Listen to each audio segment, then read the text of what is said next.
السلام عليكم، اخوكم اشرف زكريا من خلف الكاميرا، ومعانا جالاكسي امام الكاميرا.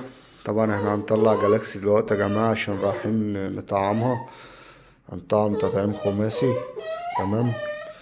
تابعوا معانا الفيديو للاخر ويا رب الفيديو يعجبكم. طبعا احنا وصلنا يا جماعة العيادة اهوت، وبنقيس الحرارة بتاع الجالاكسي اهي زي ما انتم شايفين كده. طبعا لازم الكلام ده قبل الكلب ما ياخد التطعيم، لازم نقيس حرارة الكلب.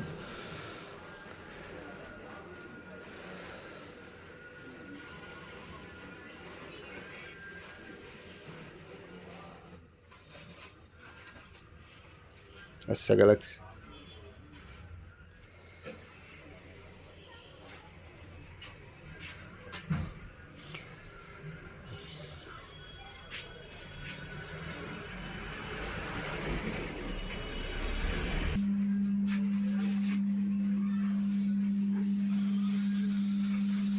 هنديها تطعيم حشرات ولا حاجة دي؟ هنديها تطعيم حشرات. تطعيم ديدان قصدي. هنديها ان شاء الله ونعمل لها البطاقه بتاعتها، وان شاء الله تبقى متابعه واكتب لك فيها المواعيد بالتفصيل.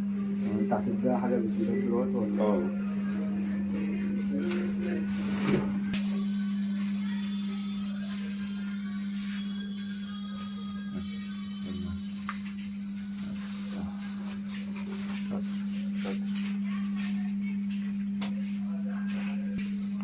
شغال عشان ان شاء الله.